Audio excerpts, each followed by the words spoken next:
Oke, kita akan persiapkan hati kita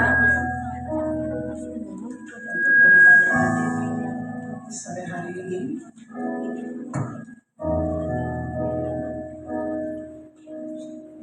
Jadi mari sama-sama kita tundukkan kepala kita.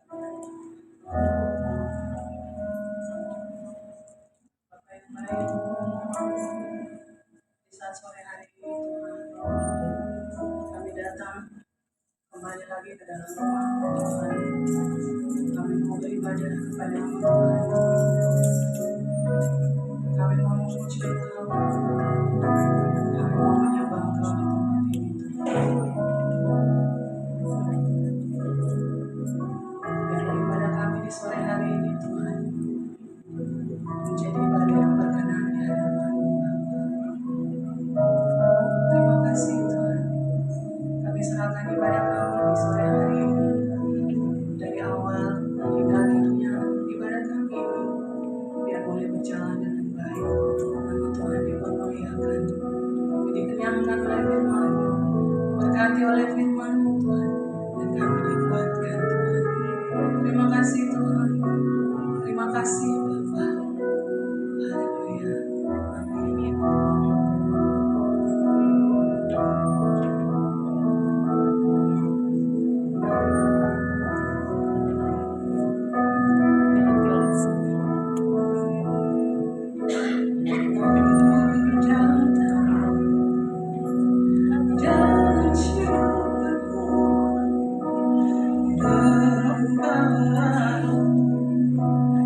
God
lebih semangat kita memuji Tuhan.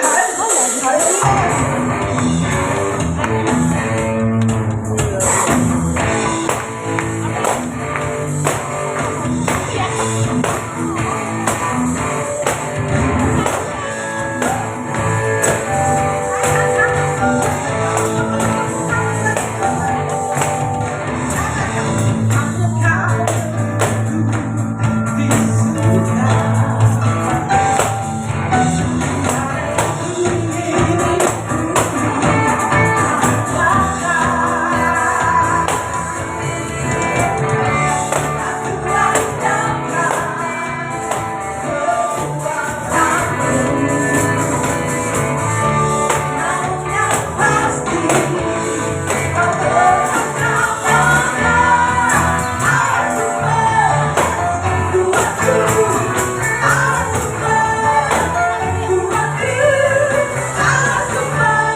Mari kita bersatu dalam doa.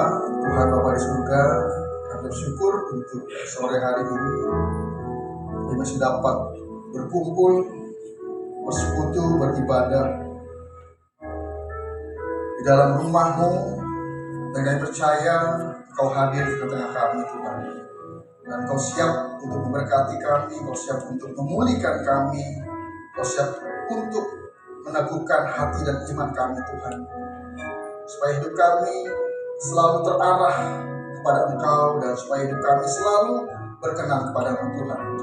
Dan kami mau belajar lebih lagi, Tuhan, akan firman-Mu, akan rencana-Mu dalam kehidupan kami, sehingga kami semakin memahami dan kami semakin hidup di dalam kebenaran-Mu. Berbicara pada kami, Tuhan, urapi hamba. Setiap kata yang boleh ditambah, Engkau sendiri yang berbicara pada kami semua, sehingga jemaat Tuhan buat ini dan hamba sendiri berkati Tuhan. Demi nama Yesus yang berdoa dan bersyukur. Haleluya. Amin. Silakan duduk. Shalom Bapak Ibu, saudara-saudara yang terkasih. Jadi hari ini adalah minggu kelima dan minggu terakhir di bulan ini, dan kalau bilang tidak terasa, ya itu klise ya. Karena kita menjalani hari demi hari pasti berasa. Bulan depan kita sudah masuk dalam bulan yang terakhir di tahun ini, dan juga kita akan segera merayakan Natal. Setiap tahun kita merayakan Natal. Jadi Ya, kita selalu merindukan Natal di dalam kehidupan kita. Tema khotbah saya pada saat ini adalah segala sesuatu dimulai dari keluarga. Oke, nah, saya tadi saya nungguin aja ya keluar, jadi saya terus berbicara gitu kan, sambil ngelirik-lirik gitu. Nggak tahu kan? Baik, kita buka firman-Nya dari Amsal 22 ayat yang ke-6. Amsal 22 ayat yang ke-6. Demikian firman Tuhan, didiklah orang muda menurut jalan yang patut baginya. Maka pada masa tuanya pun ia tidak akan jalan menyimpang daripada jalan itu. Dalam terjemahan lainnya, didiklah anak-anak menurut jalan yang patut baginya. Jadi orang muda ini yang dimaksudkan adalah anak-anak. Anak-anak ini adalah ya sejak dalam kandungan itu sudah anak. Lalu kemudian sampai dia bayi, kemudian ya anak kecil, remaja, pemuda, dan dewasa. Jadi kalau didiklah orang muda atau didiklah anak-anak, artinya yang mesti mendidik siapa? Siapa? Orang tua atau orang yang lebih tua. Kalau saya sebagai ya gembala, saya harus mendidik jemaat yang adalah ya boleh dikatakan orang-orang muda. Kalau saya sebagai orang tua, saya punya anak 2, ya saya harus mendidik anak-anak saya menurut jalan yang patut baginya. Nah, ini berbicara tentang keluarga. Next, gambaran keluarga masa kini. Ya, jadi kalau kita berbicara keluarga masa kini, keluarga pada masa kini pada umumnya telah mengalami transformasi atau perubahan secara signifikan, atau perubahan yang begitu rupa, perubahan yang besar dibandingkan model tradisional, ditandai dengan keragaman struktur, peran yang lebih fleksibel, dan pengaruh kuat dan dari teknologi serta perubahan sosial. Jadi keluarga masa kini itu sudah mengalami transformasi atau perubahan secara total, secara signifikan, secara besar, secara kompleks dibandingkan dengan keluarga ya pada masa ya kalau saya waktu SD, TK, SD, SMP, SMA itu beda zamannya dengan sekarang anak-anak saya ya. Kalau waktu saya TK, SD, SMP, SMA, saya nggak punya HP. Terus ya sampai SMP lah, sampai SD itu siaran TV cuma satu. Itu apa? TVRI. SMP mulai ada 2 lah, ada RCTI. Tapi sekarang jangankan orang yang bekerja, anak SD pun juga sudah pegang HP.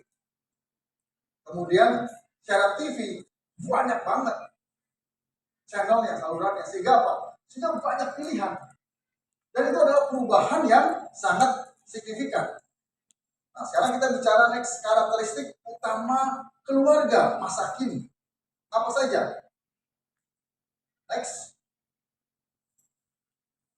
Ya, klik lagi. Struktur yang beragam. Satu-satu. Next. Nah, keluarga orang tua tunggal atau single parent sekarang banyak. Ya, wajar. Wajar itu jamak atau banyak atau biasa sekarang kalau kita melihat keluarga-keluarga yang single parent. Entah itu keluarga ini hanya punya bapak atau entah keluarga itu hanya punya ibu. Ada berbagai macam. alasan sehingga ada single parent yang mungkin pasangannya entah suaminya atau istrinya sudah meninggal, atau ya pasangannya entah istrinya atau suaminya sudah pergi atau cerai. Biasanya kalau yang pria nggak bisa tahan berlama-lama sendiri, nggak lama menikah lagi. Tapi kalau yang wanita bisa hidup sendiri, membesarkan anak-anak sebagai single parent, dan hal itu biasa. Kalau dulu tuh kalau misalkan ada keluarga single parent itu aneh kayaknya gitu.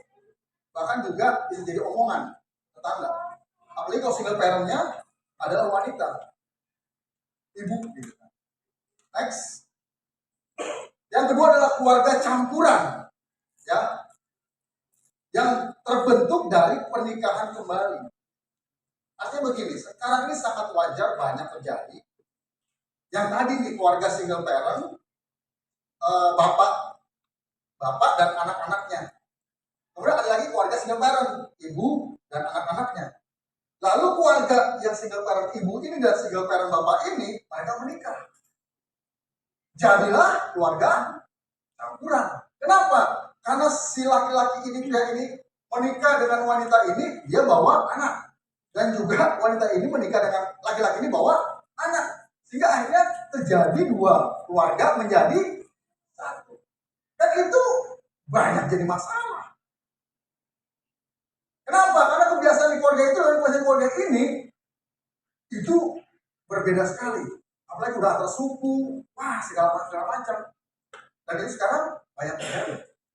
Ya entah itu tadi karena sudah meninggal pasangannya atau bercerai, tapi terjadi yang namanya keluarga campuran. Next, yang ketiga, pasangan tanpa anak, child free, yang semakin banyak dipilih.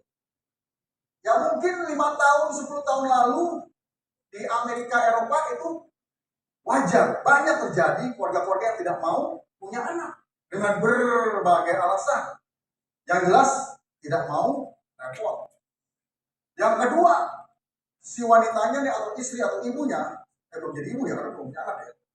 Si wanita atau istri ini nggak mau punya anak, kenapa? Tahu yang ibu ya? Kalau sudah bermesin ya. Nggak mau badannya berubah bentuk gitu. Ya, istilahnya kasarnya nggak mau badannya rusak. Ya puji Tuhan, udah punya 2 anak, badannya gitu-gitu aja dari dulu. Nggak ada perubahan. Bahkan luar biasanya dulu 46 waktu saya nikahin, sekarang 44 gitu kan. Benar belum? Saya suruh naik lagi. Palingnya 48 lah gitu kan. Saya suruh naik susah. Saya yang akhirnya naik gitu kan. Kenapa? Karena saya suruh beli makanan. Ayo kamu beli aja, jajan aja, makan aja, pesan aja pesan. Gak habis, siapa yang habisin? Akhirnya belum segitu aja. Saya yang tambah maju ke depan. Seperti itu perutnya maksudnya. Next. Nah sorry, tadi yang keluarga tanpa anak di Indonesia sekarang sudah mulai jadi umum. Pertanyaannya salah nggak sih? Menurut Bapak Ibu bagaimana? Ya kalau secara firman Tuhan salah. Sedangkan orang yang pengen punya anak tapi nggak bisa, dia berusaha kan. Nah ini sebelum bisa punya anak, nggak mau punya anak. Karena salah satu tujuan menikah adalah memiliki keturunan. Nah, yang kemudian adalah berikutnya keluarga besar, ya. Nah, keluarga besar ini artinya begini. Dari anak pertama ya, jadi ini keluarga punya 4 anak, tinggal di sebuah rumah, yang mau besar tapi rumahnya. Lalu anak yang pertama nikah, tinggal di dalam rumah itu. Anak yang kedua nikah, tinggal di rumah itu. Anak ketiga nikah, tinggal di rumah itu, dan akhirnya semua keluarga nih anak, orang tua dan anak, orang tua dan rumah tinggal satu rumah atau ya satu lingkungan. Jadi ini orang tua di sini, nanti anaknya nikah, pindah sebelah rumahnya, pindah lagi sebelah rumahnya, pindah sebelah rumahnya. Lalu nanti punya itu lagi, akhirnya satu RT, satu keluarga doang. RT-nya ada anak-anaknya. Karena mereka nggak mau jauh-jauh. Ada sampai hari ini yang seperti itu. Saya kepikir, kalau misalnya Denny nanti nikah, orang nikah kalau bisa, aduh, pas di rumah kami itu depan kosong lagi dijual. Cuma harganya mahal sih. Kalau murah saya beli gitu. Saya berpikir, wah Denny nikah tinggal di depan rumah aja, enak kan? Jadi nggak usah jauh-jauh, seperti itu. Dan biasanya yang senang anak-anaknya, kenapa? Karena punya tempat penitipan anak. Tinggal nyebrang, kasih cucunya gitu kan. Oma-omanya juga senang kan ngurus cucu kan. Ya seperti itu. Nah ini ada 4 karakteristik utama dalam keluarga. Next. Kemudian berikutnya adalah peran yang fleksibel. Peran gender atau dalam secara tradisional, ayah itu atau suami pencari nafkah. Ibu itu atau istri mengurus rumah tangga. Nah sekarang tidak kaku lagi.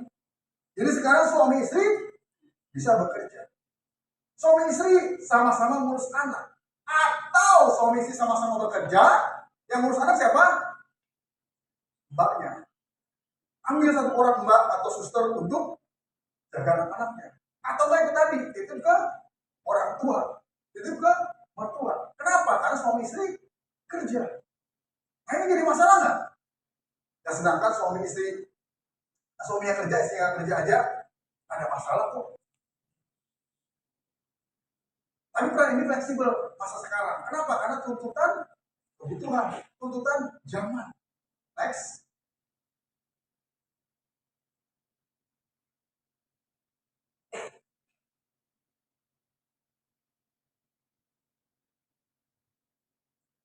Terus kemudian pengaruh teknologi. Jadi teknologi memberikan dampak besar bagi positif, baik positif maupun negatif. Komunikasi dapat terjalin melalui berbagai platform digital, namun juga menimbulkan tantangan seperti kurangnya interaksi tatap muka yang berkualitas atau ketergantungan pada.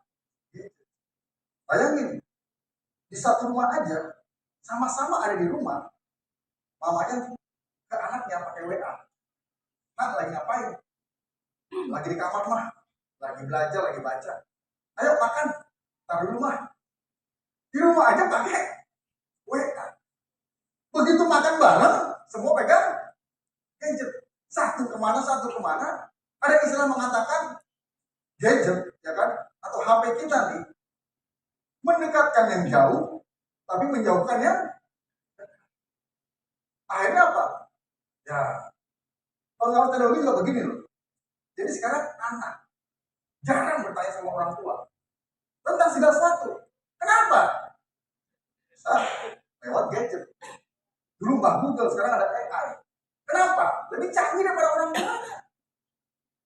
Jangankan bicara tentang teknologi, tentang hal-hal yang kekinian. Tanya Alkitab aja. Mah, Mama tahu nggak Musa? Oh tahu. Musa yang ngalahin gue lihat kan? Bener nggak? Musa yang ngalahin gue lihat kan? Anaknya, ya ampun. Lihat gadget. Oh, udah berubah ya sejarah. Ini anak sekarang udah jarang bertanya sama orang tua. Tanya ke gadget. Lebih canggih. Orang tua gimana? Ya orang tua harus banyak baca, banyak belajar. Memang nggak bisa menguasai segala hal. Tapi setidaknya ketika ditanya ada sesuatu yang kita bisa kuasai. Makanya saya sebagai pendeta, sebagai gembala, aduh, saya mau ditanya sama orang tentang Alkitab, saya harus tahu lah. Kalau saya sebagai pendeta, sebagai gembala ditanya Alkitab nggak tahu, aduh. Dan puji Tuhannya saya pernah ikut kuis Alkitab, pesertanya 20 orang di depan orang secara online. Saya menang 2-1. Semua orang bilang, wih, apa hebat loh, keren loh itu. Aduh, puji Tuhan. Next. Nah, berikutnya adalah mobilitas yang tinggi. Keluarga modern seringkali berpindah tempat tinggal atau terpisah karena tuntutan pekerjaan atau pendidikan yang dapat mempengaruhi kualitas hubungan. Nah, dan membuka jaringan hubungan sosial dari kerabat jauh. Artinya begini, seperti dulu, Denny saya itu dari TK. TK-nya dia 2 provinsi. TKA dia di Jakarta, TKB dia ada di Jawa Tengah, di Solo. Kenapa? Karena saya pindah kerja ke Solo. Saya pegang area Jawa Tengah. Tapi Denny dan Bugem saya ajak. Lalu kemudian Denny kelas 1 dan sampai kelas 3 ya, itu di Bandung. Kenapa di Bandung? Karena saya pindah kerja satu perusahaan.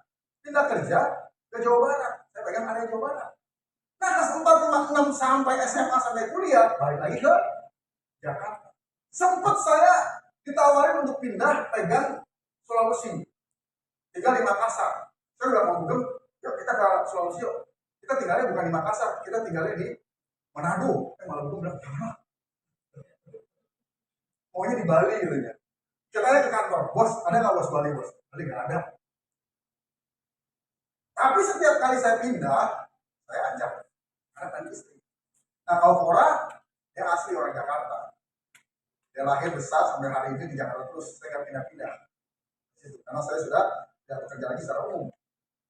Ada lagi begini, karena tuntutan pekerjaan, kemudian ayahnya atau suaminya pindah keluar kota. Anak istri tetap tinggal di kota yang sebelumnya. Misalkan tadinya di Jakarta, kemudian suaminya pindah kerja kayak saya misalkan, saya nggak bawa keluarga nih. Akhirnya apa? Terpisah jarak karena pertanyaannya ini jadi masalah nggak? Orang tuanya dua-duanya serumah dengan anaknya aja, itu juga ada masalah, ya kan? Apalagi bisa. Kenapa? Apalagi kalau anaknya masih yang anak-anak, remaja atau pemuda masih butuh bimbingan kedua orang tuanya. Ini jadi masalah. Nah sekarang ada lagi anaknya yang pergi karena kuliah. Tapi kalau anak kuliah kan udah umurnya ya udah mulai dewasa ya. Apalagi udah umur 21 tahun itu sudah dewasa. 25 tahun sudah dewasa. Jadi kalau anaknya yang pindah karena kuliah itu masih oke lah. Sekarang masih bisa nih terhubung lewat gadget. Tapi idealnya adalah semua ada dalam satu hakikat keluarga. Secara ideal, bapak ibu, suami istri, orang tua anak, ya anak-anak ada tinggal bersama-sama dalam satu rumah. Itu keluarga yang ideal. Next. Komunikasi sangat terbuka. Cenderung menganut pola komunikasi yang lebih terbuka dan bersahabat antara orang tua anak, di mana orang tua lebih berperan sebagai fasilitator dan pendukung hobi atau minat anak. Artinya begini, dulu saya dengan bapak saya, dengan ibu saya, komunikasi itu terbatas. Sekarang Denny Cora kapan aja bisa ngomong sama saya. Gak ada batasan waktu, gak ada batasan tempat, gak ada batasan topik pembicaraan. Semua diomongin. Karena komunikasi itu terbuka. Lah kalau misalkan orang tua nggak mau diajak ngomong sama anak-anaknya, sekarang ini anak-anak akan ngomong dengan teman-temannya atau gadget. Gak masalah buat anak sekarang orang tua nggak ngomong sama gua. Tapi di kemudian hari itu akan jadi masalah. Nah, jadi karena komunikasi terbuka, orang tua juga harus siap-siap nih. Dulu kan anak, manggil orang tua, mau ngomong sama orang tua, kayak tadi tuh, ya kan, saya orang tua, ya kan, gembala, kemudian dari Fahmi, juga gitu, ngomong saya, usaha, saya udah tahu nih, mereka berdua tungguin ngomong saya, sengaja itu. Kalau apa namanya Denny sama orang apa gitu udah kapan yang ngomong aja, bahkan saya lagi tidur pun juga pak orang juga seperti itu, nggak lagi kaku. Nah orang tua harus siap nih. Kita juga dengan anak kita juga terbuka. Memang nggak semuanya harus dibuka, tapi anak-anak kita biar tahu. Kenapa? Karena komunikasi sekarang ini atau informasi sekarang sangat mudah diperoleh. Kita akan ngomong, tahu Pak, Bapak ada nih di YouTube, Pak, Bapak ada nih di grup, Bapak lagi ngomongin begini, ngomongin begitu, bisa aja. Next. Nah sekarang dinamika dan tantangan. Ya, lagi. Keseimbangan kehidupan pekerjaan. Sulitnya menyeimbangkan waktu antara tuntutan pekerjaan profesional dan kehidupan keluarga. Nah, sejak abad 18 setelah terjadinya revolusi industri di mana pabrik-pabrik bermunculan, mesin-mesin ya produksi bermunculan, sehingga tadinya orang hanya bekerja ya mungkin jam 8 sampai jam 4 atau 9 sampai 5, 8 jam bekerja. Waktunya tetap gitu loh. Jam kerja tetap. Tapi kemudian karena ada revolusi industri sehingga manusia bisa bekerja berjam-jam. Makanya ada shift 1, shift 2, bahkan shift 3. Bahkan manusia bisa bekerja selama-lama dia mampu. Supaya apa? Supaya bisa punya uang. Akhirnya banyak orang tua, banyak rumah tangga terjebak dengan apa? Dengan kerja keras banting tulang. Pokoknya selama saya bisa kerja menghasilkan uang, saya bekerja. Saya barusan dapat cerita informasi ketika tim BSK, ya kan saya ada di tim BSK Bapak Sepanjang Kehidupan, itu salah satu tim kami ke Amerika karena ada undangan ke sana, tapi undangannya bukan untuk BSK. Lalu dia coba menawarkan BSK. BSK itu ada 6 sesi, jam 9 sampai jam 5 sore, atau 2 hari, Jumat Sabtu. Terus mereka bilang apa? Pak, rasanya sulit di sini. Kenapa? Karena rata-rata semua, nah memang sih BSK itu untuk orang Indonesia yang ada di Amerika, yang bekerja di Amerika, tapi ya kebanyakan kerjanya karena mereka gelap pergi dengan ilegal dengan paspor jalan-jalan itu turis, tapi mereka nggak pulang. Nah saudara ibu banyak datang ke sana pakai visa turis, paspor turis, nggak pulang-pulang. Nah akhirnya apa? Mereka bekerja jam-jam, 1 jam dibayar berapa nih? Terakhir 14 apa? 15 dolar kan? 1 jam $15. Tertarik apa nih? Budi saja. 1 jam $15 itu kali 16.000. Ya kan? $10 aja udah 160.000. 200.000 lebih 1 jam. Dan mereka harus terus bekerja. Kalau mereka nggak kerja, mereka nggak dapat uang hari ini. Akhirnya apa? Mereka banyak bekerja, bahkan rata-rata bekerja 12 jam. Kenapa? Supaya mereka bisa hidup lebih baik. Dan mereka kerja dari Senin sampai Minggu. Senin kerja lagi. Ke gereja cuma datang untuk ibadah 2 jam, bahkan juga 1,5 jam, bahkan 2 sejam, pergi kerja lagi. Nah, itu juga banyak di Indonesia. Saya punya salah satu pekerja di Roksi juga, saya berangkat kerja itu pagi jam 6 karena saya masuk kantor jam 8. Rumah di Tangerang, kantor di Kelapa Gading. Lalu pulang kantor paling cepat jam 6 sampai rumah jam 8. Bahkan juga bos sering ngajak meeting. Pulang jam 8, jam 9 sampai rumah jam 10, jam 11. Senin sampai Jumat. Makanya saya izin pagi untuk Sabtu ada kegiatan, saya suka datang. Kenapa? Karena buat keluarga. Nah itu. Karena tuntutan kebutuhan. Next. Yang kedua, masalah komunikasi. Kualitas komunikasi yang buruk sering terjadi masalah meskipun alat komunikasi digital melimpah. Ketika komunikasi tidak baik, maka masalah terjadi. Sekalipun sekarang nih kita punya HP, punya gadget, kapan aja kita bisa menghubungi dan gratis. Gratis ya pakai WA ya? Itu ya bayar apa?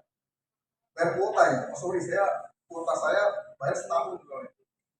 Saya bayar setahun di muka, sebulan dapat 30 giga. Kalau nggak habis di kalau apa namanya, diakumulasi. Makanya saya kalau misalnya ini ada yang minta foto sama saya tethering, silakan. Maka saya nawarin, mau tethering. Saya soalnya di kantor, di gereja kita pakai wifi, di rumah pakai wifi, jadi nggak pakai. Jadi bapak ngapain supaya saya nggak lupa, nggak perlu ngisi lagi. Gitu. Lebih murah lagi bayar setahun di muka. Bayar setahun di muka. Nah, jadi masalah komunikasi justru terjadi. Jadi yang namanya gadget itu tidak menjamin bahwa komunikasi bisa lebih baik. Enakan mana sih? Ngomong langsung dengan ngomong lewat HP, ngomong langsung, ngomong lewat WA. Saya kurang suka tuh ngomong panjang-panjang lewat WA. Pasti saya telepon aja. Kadang saya telepon juga kurang puas, dengan langsung aja ngomong orang. Tatap muka. Next. Kemudian tekanan ekonomi, masalah keuangan tetap menjadi salah satu sumber stres utama dalam keluarga. Kenapa? Karena kebutuhan semakin meningkat, harga-harga semakin mahal, sekolah juga makin mahal. Ya, sekolah negeri sekarang gratis ya. Seperti itu. Tapi herannya orang kemarin beberapa waktu lalu saya bicara dengan beberapa orang tentang MBG, makan bergizi gratis. Di sini ada nggak MBG? Ada ya? Siapa yang udah dapat? Nah, kita ngomong-ngomong, waduh MBG kan ada keracunan lah, ada yang nggak, aduh, tempenya itu setipis kartu kredit gitu, tipis-tipis semuanya gitu kan, kurang-kurang. Ahok pernah ngomong kan, kasih aja 10.000 per anak ke orang tuanya. Jadi kalau dia punya 4 anak, kasih 40.000 tiap hari biar orang tuanya masakin. Tapi apakah itu bisa dijalankan? Pemerintah sudah belajar.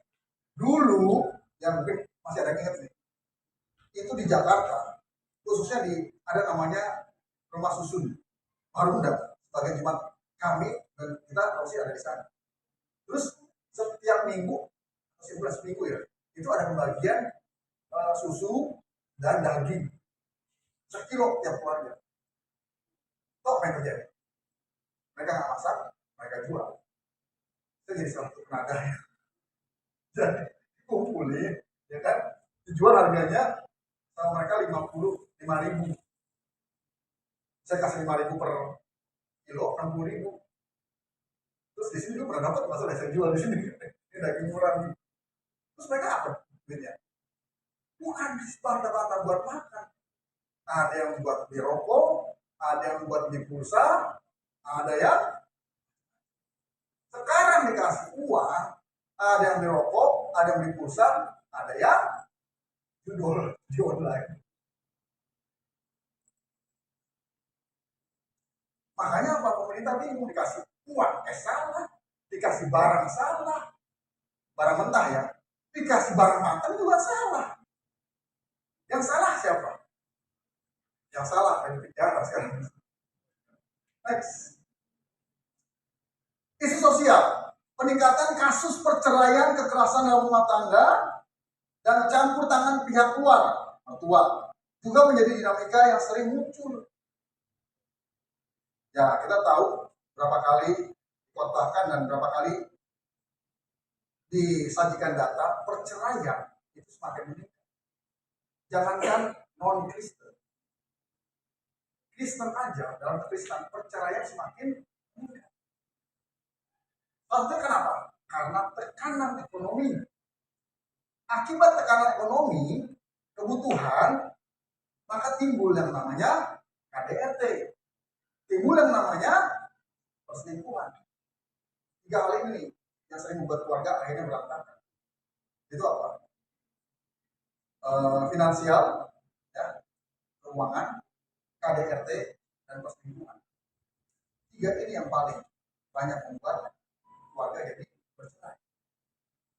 Dan itu terjadi banyak dalam keluarga Kristen. Saya sedikit sharing ya. Supaya jemaat saya juga tahu informasi yang ada. Berapa bulan lalu ada satu ada satu seminar yang diadakan oleh Departemen Keluarga GBI, dibawakan oleh salah satu pendeta dengan inisial RDS. Tahu ya RDS? Nah, di situ terjadi polemik. Kenapa? Karena dalam seminar itu si pembawa materi mengatakan bahwa GBI sekarang memperbolehkan cerai dan kawin lagi, nikah lagi sekarang cerai. Masalah. Ternyata beliau mengadakan seminar itu tanpa berembuk dengan bagian. Saya tanya, gimana sikap BSK? Apakah BSK memperbolehkan cerai hidup dan nikah hidup? Habijo dan lain berkata tidak. Kalau BSK boleh, saya keluar dari BSK. Dan sudah dianulir, itu bukan keputusan dari GBI. Jadi sampai hari ini GBI tidak mengizinkan cerai hidup dan kawin lagi. Pasangannya masih hidup. Saya pikir, gak gampang ya jadi orang Kristen ya. Next. Secara keseluruhan, gambaran keluarga masa kini adalah sebuah unit sosial yang dinamis. Dinamis itu artinya berubah-ubah,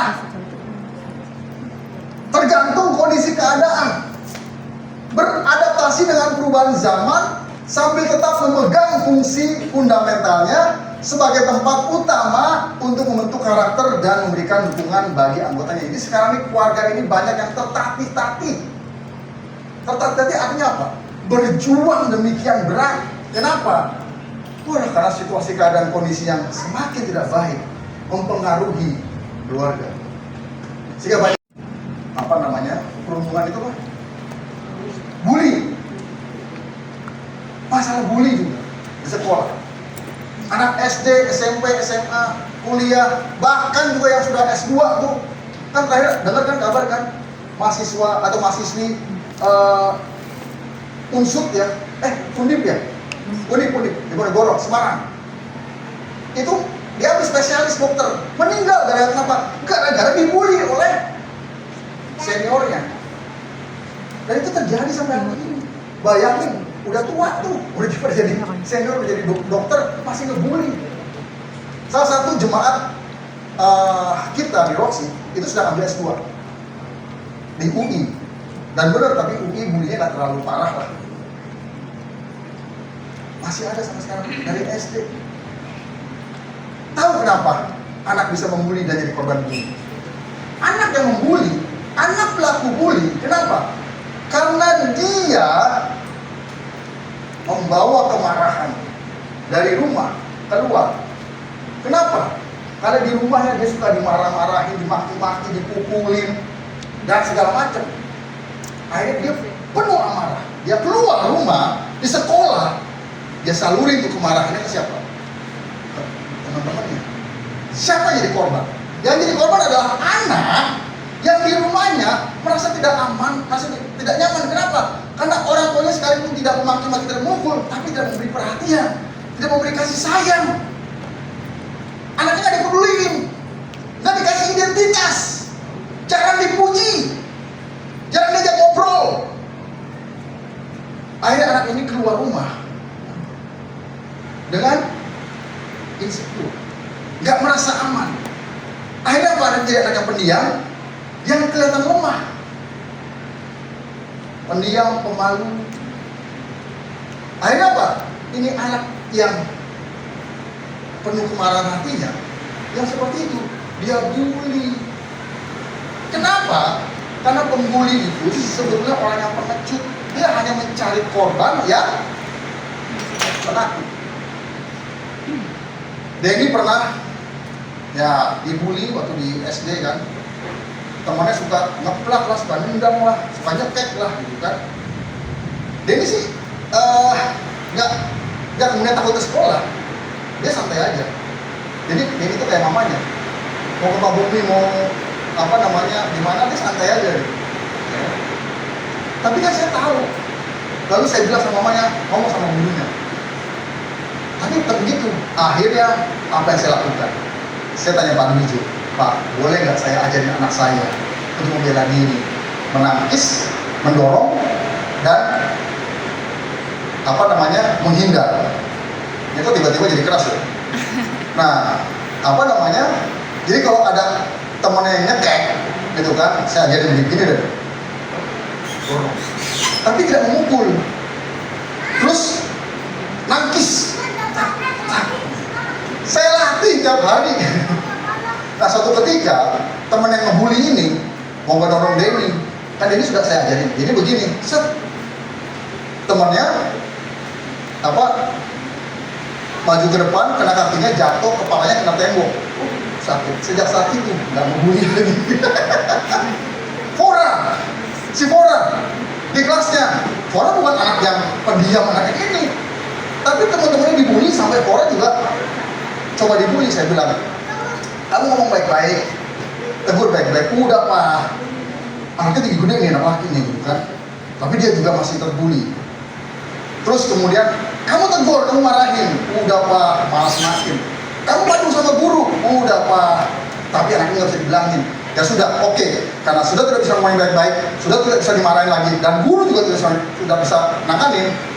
Apa ajarin kamu? Kalau anak itu mulai mau macam-macam sama kamu gini, sip. Tuh kan, orang bilang apa? Pak, temenku kan bukan anjing.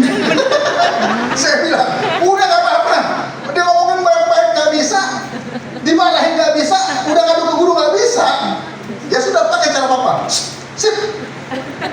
Bener, Fora pulang sekolah, mana Fora? Ada Fora. Pak, tadi si Benjamin pas mau isengin Fora gini, sip. Dia ngomong, dia duduk Pak. Teman-teman bilang, wih hebat, Fora bisa jadi pawangnya si Ben aja gitu kan. Tapi apa yang terjadi? Saya bilang, ini Fora, tetap kamu harus baik sama dia.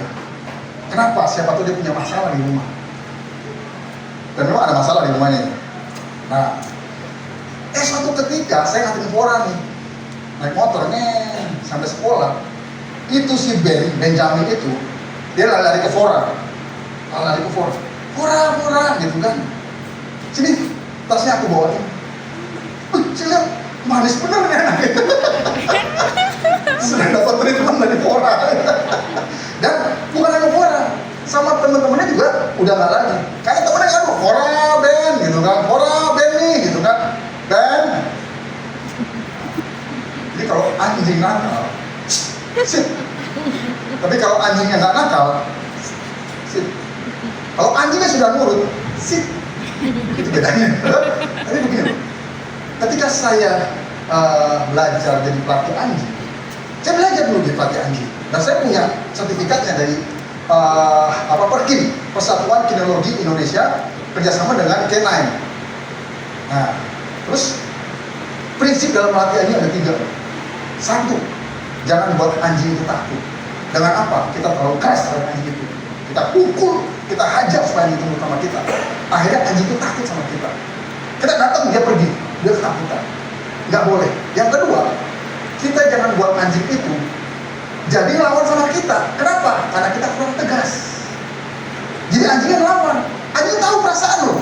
Ini orang takut sama gue nih, dia jadi berani. Yang ketiga, kita harus buat anjing itu nurut sama kita, tapi bukan karena apa? Kebiasaan. Bukan karena saya pelatih dan dia anjing yang saya latih. Tapi kenapa? Anjing itu harus nurut sama kita karena ada hubungan chemistry yang baik. Wih, keren ya prinsipnya ya. Harus ada chemistry yang baik. Makanya anjing polisi yang tugas, dia hanya punya satu teman partnernya, jadi partner. Setiap hari dia sama satu polisi ini. makan bareng gitu kan. Bro, laku apa? Ini bagi dong, perang gitu kan. Jadi ada chemistry supaya Ani itu bersama kita. Bayangin. Jadi saya tidak boleh membuat jemaat takut sama saya dengan saya arogan. Saya tidak boleh membuat jemaat benci apa marah sama saya karena saya terlalu lembek. Dan saya jangan membuat jemaat iya aja karena saya sebagai gembala. Tapi harus ada chemistry.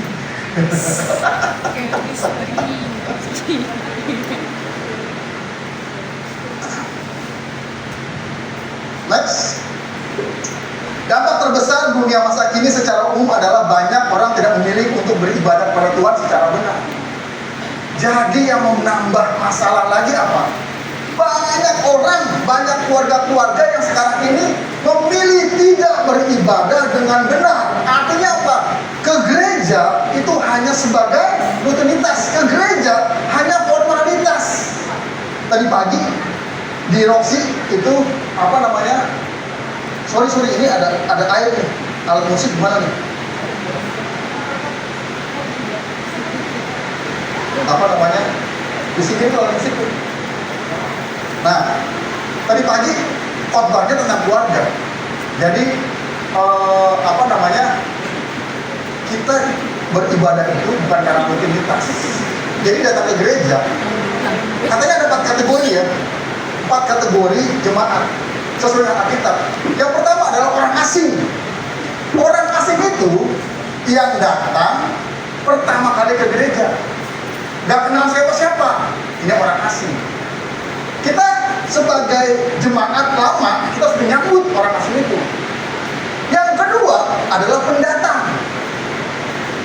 Pendatang itu adalah orang yang tadi datang nggak diundang, pulang nggak diantar, kayak jelangkung ya. Jadi datangnya seenaknya, pulangnya seenaknya. Pokoknya dia datang, setiap minggu datang, tapi seenaknya. Itu pendatang. Kemudian yang ketiga adalah apa namanya? Sebelum ibadah sampai selesai ibadah, tapi dia tidak mau kenal kinikaran. Warga seperti itu. Tapi yang keempat adalah keluarga. Keluarga yang datang, pulang, mengenal masing-masing, dan bukan hanya di gereja. Nah, coba sekarang tengok kiri kanan. Kenal nggak kiri kanan? Kenal baik nggak? Baiknya di gereja aja atau di luar gereja? Semuanya. Next. Dua pengaruh keluarga yang bisa terjadi. Yang pertama, keluarga sebagai pengaruh yang baik untuk membangun. Yang kedua, keluarga sebagai pengaruh yang buruk dan menghancurkan. Next. Nah, contoh buruk keluarga, ya contohnya adalah Ribka. Ribka ini istrinya siapa? Istrinya Yakub. Ya. Ribka ini, istrinya Yakub lagi. Istrinya Ishak, ya. Karena kan anaknya Esau dan Yakub. Nah, dia beda-beda ini, Ribka. Ribka lebih sayang kepada Yakub dan Ishak lebih sayang kepada Esau. Akhirnya jadi masalah nggak? Jadi masalah. Kemudian Yakub ngikutin ibunya dan bapaknya. Dia lebih sayang kepada Yusuf dan Benjamin ketimbang yang lain. Tapi ada alasan. Selama ini pengkhotbah kurang detail menceritakan kenapa Yakub lebih sayang kepada Yusuf dan juga Benjamin. Ada tahu? Karena Yusuf dan Benjamin adalah anak kandung dari Rahel. Dan Rahel adalah istri yang sesungguhnya dicintai oleh Yakub. Istri pertamanya Lea itu ditipu kan sama mertuanya. Terus kemudian Bilha dan Zilpa itu adalah budaknya Lea dan siapa tadi namanya? Rahel. Ya, adiknya Angel, Rahel. Jadi wajar kalau Yakub lebih sayang kepada Yusuf, karena Yusuf anak kandungnya dari Rahel. Di situ. Yang lain-lain itu anaknya Lea yang dia nggak cintai, apalagi anaknya budak-budaknya Lea dan budaknya Rahel. Terus kemudian siapa lagi? Eli, Nabi Eli. Aduh, dua anaknya Hofni dan Pinehas mati kebakar oleh api Tuhan. Kenapa? Karena kurang ajar. Bayangin, itu ada persembahan ya, daging untuk dipersembahkan di bait Allah, kemah suci. Lagi dimasak, ditusuk, cus, dimakan. Bayangin. Kemudian siapa?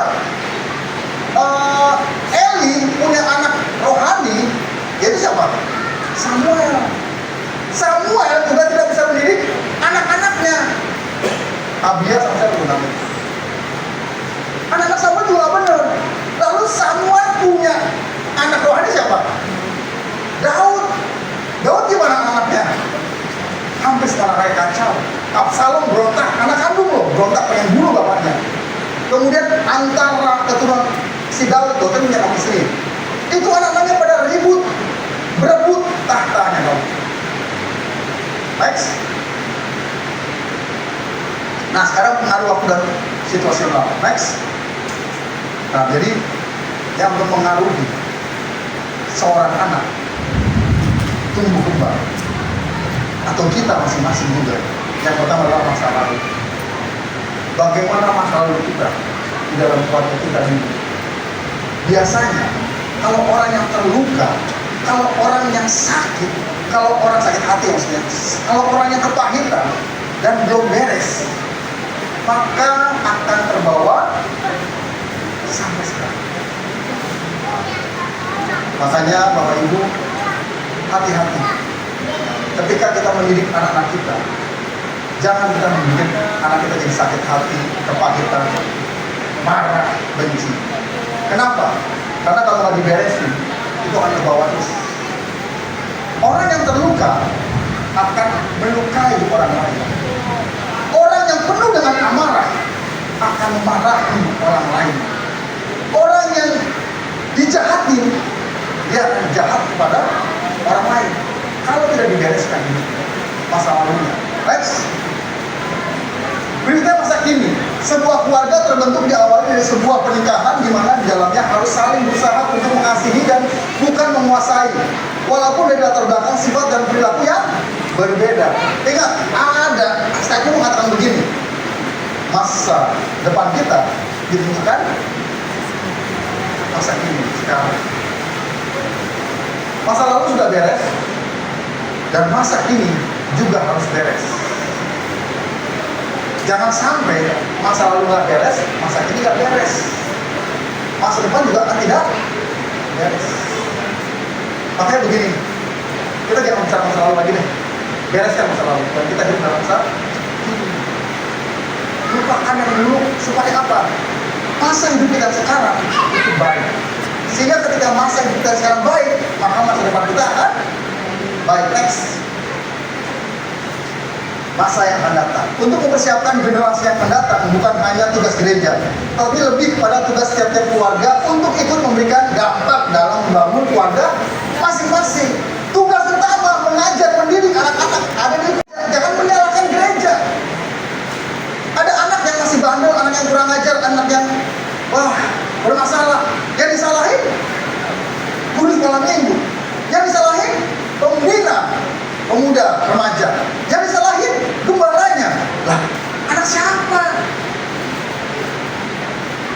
Tugas gereja adalah memberikan bekal kepada orang tua untuk bisa mendidik anak-anaknya dengan baik dan benar. Dan tugas orang tua adalah mendidik, mengajar anak-anaknya dengan baik dan benar. Jadi anak masih tanggung jawab orang tua. Next. Jadi masa depan kita, masa depan anak kita ditentukan masa sekarang. Tapi masa sekarang harus beres masa lalunya. Apapun itu. Segala kepahitan, kemarahan, benci, dendam, kekecewaan harus diberesin supaya masa kininya baik dan masa depannya baik. Next. Nah sekarang profil keluarga Kristen. Ini slide terakhir. Ya.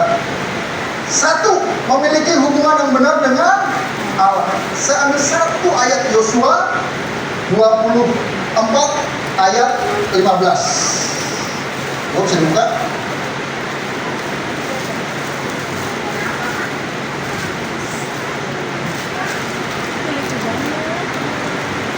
Tetapi jika kamu anggap tidak baik untuk beribadah kepada Tuhan, pilihlah pada hari ini kepada siapa kamu akan beribadah. Allah yang kepada nenek moyangmu beribadah di seberang sungai Efrat, yaitu Abraham, atau Allah orang Amori yang negerinya kamu diami ini, yaitu Kanaan. Tetapi aku dan sisi rumahku, kami akan beribadah kepada Tuhan. Kepada Kejadian 18 ayat 19, Ulangan 6 ayat 7, coba Ulangan 6 ayat 7.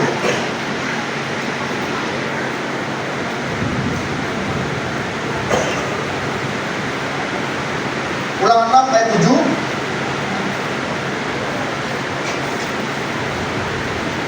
Haruslah engkau mengajarkannya berulang-ulang kepada anak-anakmu dan membicarakannya bila engkau duduk di rumahmu, apabila engkau sedang dalam perjalanan, apabila engkau berbaring dan apabila engkau bangun. Ayat 6-nya coba.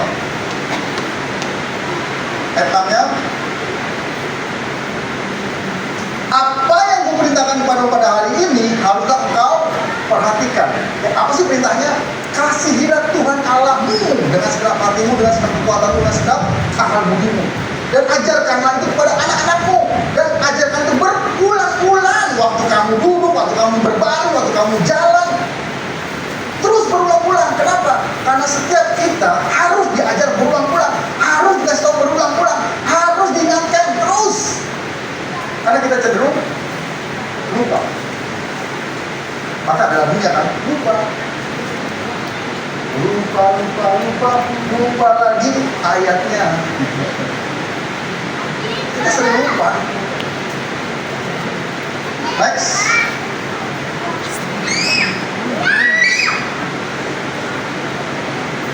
Profil politis yang benar. Yang ketiga, menjadi kesaksian yang hidup bagi semua orang. Kisah Para Rasul 10 ayat 1-2, coba dulu. Ini tentang sebuah keluarga ya, yang luar biasa banget. Kenapa? Karena keluarga ini keluarga yang terpandang, terhormat. Ya, dia keluarga dari seorang perwira tinggi Romawi. Tapi Alkitab mencatat di Kaisera ada seorang yang bernama Cornelius, seorang perwira pasukan yang disebut pasukan Italia. Next. Ayat 2. Ia saleh. Saleh itu artinya selalu berusaha hidup benar. Ia serta seisi rumahnya, istri dan anak-anaknya, bahkan pembantu-pembantunya takut akan Allah. Dan ia memberi banyak sedekah kepada umat Yahudi dan senantiasa berdoa kepada Allah. Ini seorang perwira Roma yang terhormat, kaya, dan orang Roma loh, orang Yunani. Tapi dia hidupnya baik. Kadang-kadang orang luar Kristen lebih baik daripada orang Kristen. Kan harusnya kita malu dong. Orang luar Kristen lebih sabar. Orang luar Kristen lebih tenang. Orang luar Kristen lebih sopan. Orang luar Kristen lebih murah hati. Orang luar Kristen lebih pemaaf daripada kita orang Kristen. Wih, kita harus malu.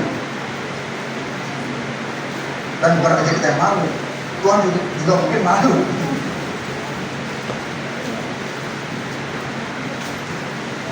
Saya ada tahu ya salah satu jemaat kita, pengerja juga di Rosi, itu di kompleks rumahnya dia terkenal sebagai orang yang bikin masalah di kompleks rumahnya. Salah satunya tuh rumahnya kan di Bukit, itu letter L, 1 meter dari batas rumahnya, ditaruh pot-pot gede banget supaya orang nggak parkir di depan rumah. Next, yang terakhir, haleluya, Tuhan Yesus memberkati. Jadi Bapak Ibu, keluarga itu peranannya sangat penting. Ada masa lalu, ada masa sekarang, dan masa depan. Setiap keluarga harus membereskan masa lalunya supaya masa kininya jadi baik. Kalau masa kini baik, maka masa depan akan menjadi baik. Tadi Amsal 22 mengatakan apa itu? Didiklah orang muda di dalam jalan yang benar, supaya pada masa tuanya dia tidak menyimpang ke kiri atau ke kanan. Tapi kalau kita tidak mendidik anak-anak kita dari kecil, orang Israel punya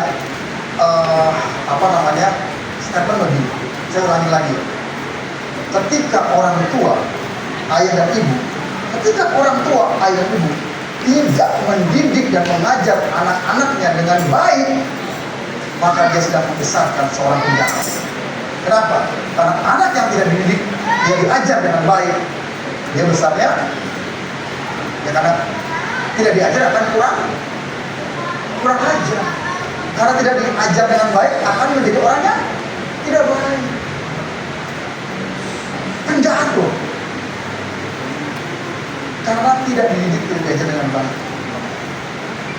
Makanya setiap orang tua bertanggung jawab untuk mendidik, mengajar anak-anaknya dengan baik. Dan sebelum setiap orang tua mendidik, mengajar anak dengan baik, dia juga harus mendapatkan pengajaran pendidikan yang baik. Pak, orang tua saya sudah nggak ada, orang tua saya sudah tua. Dari firman Tuhan setiap hari yang dibaca, direnungkan dan dilakukan. Seperti itu. Amin, Bapak Saudara. Mari kita tundukkan kepala dan kita berdoa. Tuhan Bapa di surga, kami bersyukur untuk firman Tuhan yang sudah kami dengar dan pelajari Tuhan, yang sudah mengingatkan kami kembali, bahkan menegur kami betapa keluarga itu sangat penting, secara khusus bagi anak-anak.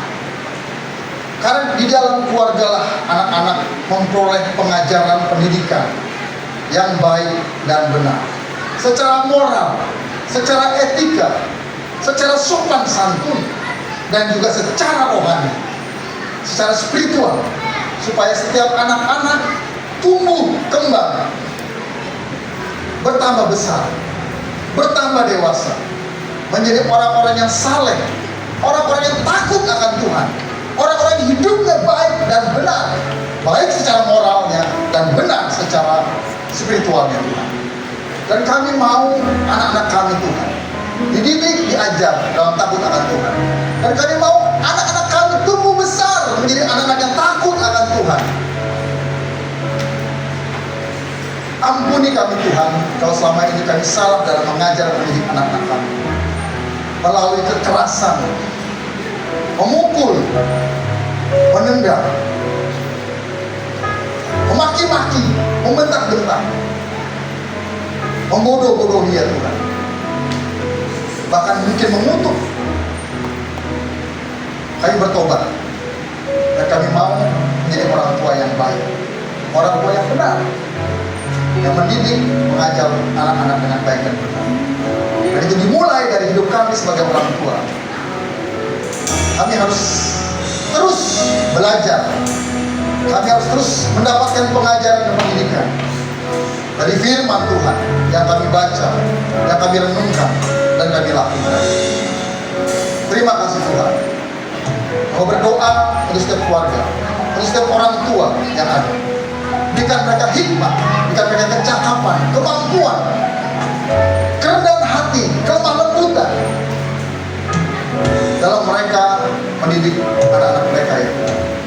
Dan juga Tuhan yang mencurahkan berkat-berkat Tuhan bagi setiap keluarga-keluarga yang ada, baik berkat rohani dan berkat jasmani, sehingga setiap keluarga dapat menjadi keluarga yang sejahtera.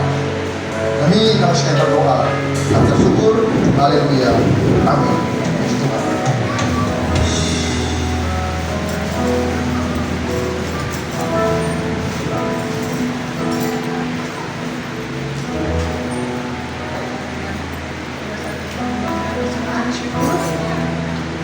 Saya berikan kesempatan bagi Bapak Saudara yang telah mempersiapkan semuanya atau persembahan.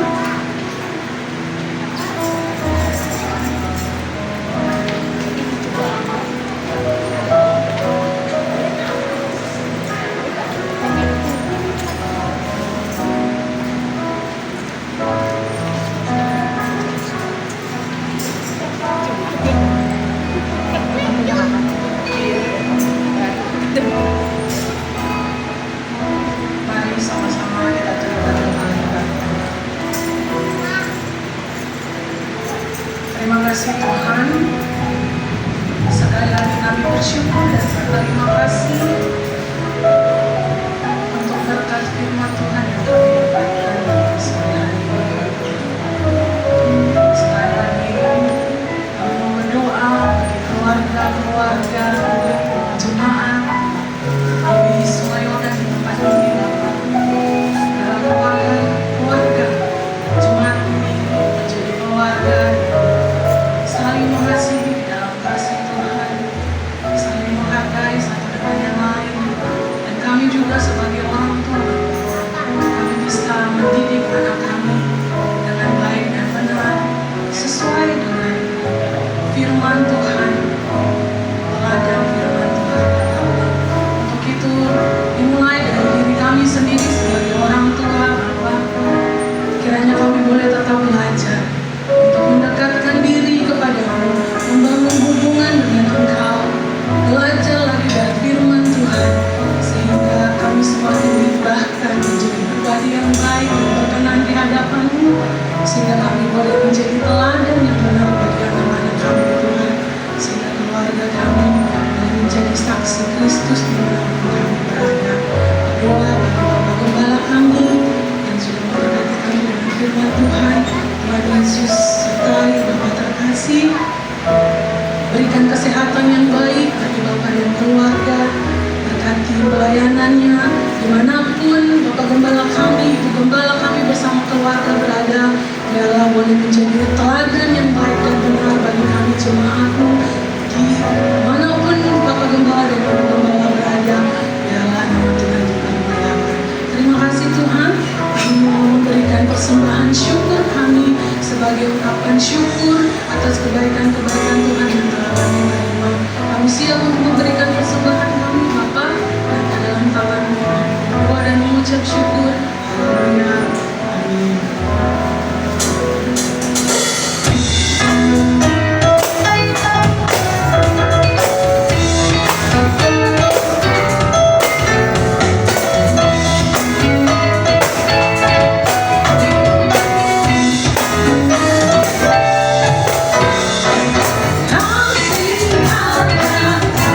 Sudah mampu setia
sedikit saya menambahkan pengumuman bahwa tanggal 21 Desember jam 10 kita akan sama-sama beribadah Natal gabung di pusat di Roxy. Ya, jadi saya akan kembali bahwa tanggal 21 Desember jam 10 pagi kita ada ibadah Natal gabungan di Roxy Mas. Jadi siapkan waktunya. Nanti untuk transportasi ke sana gereja akan menyediakan angkot. Ya, kita diajak semua. Ya, keluarga, saudara, teman, pacar, tapi jangan pacar gelap ya. Atau Phil atau Will ya. Kita ajak rame-rame kita ke sana. Nah, ini dia pengumumannya. Baik, sebelum kita berdoa berkat, mari sama-sama kita berdoa. Doa yang diajarkan oleh Tuhan kita, yaitu doa Bapa kami. Mari kita berdoa. Bapa kami yang ada di surga, dikuduskanlah namamu, datanglah kerajaanmu, jadilah kehendak-mu di bumi seperti di surga. Berikanlah kami pada hari ini makanan kami yang secukupnya, dan ampunilah kami akan kesalahan kami, seperti kami juga mengampuni orang yang bersalah kepada kami. Dan janganlah membawa kami ke dalam pencobaan, tetapi lepaskanlah kami daripada yang jahat. Karena Engkau-lah yang mempunyai kerajaan dan kuasa dan kemuliaan sampai selama-lamanya. Amin. Bapak Ibu, saudara yang dikasih, sebelum kita kembali ke tempat kita masing-masing, mari kita arahkan hati dan tangan kita untuk terima berkat Tuhan pada saat ini. Diberkatilah hidupmu, diberkatilah keluargamu, diberkatilah sekolah, kuliah, pekerjaan dan usahamu, diberkatilah pelayananmu. Apapun yang kau kerjakan dibuat berhasil oleh karena Tuhan dan bagi kemuliaan Tuhan. Anugerah yang melimpah dari Bapa di surga, kasih setia dari Tuhan kita Yesus Kristus, serta persekutuan yang manis, pertolongan, penghiburan, kekuatan, serta pimpinan dari Allah Roh Kudus, kiranya menyertai kita hari ini sampai Tuhan Yesus datang untuk kedua kalinya. Terimalah berkat ini dan jadilah berkat dimanapun kita berada.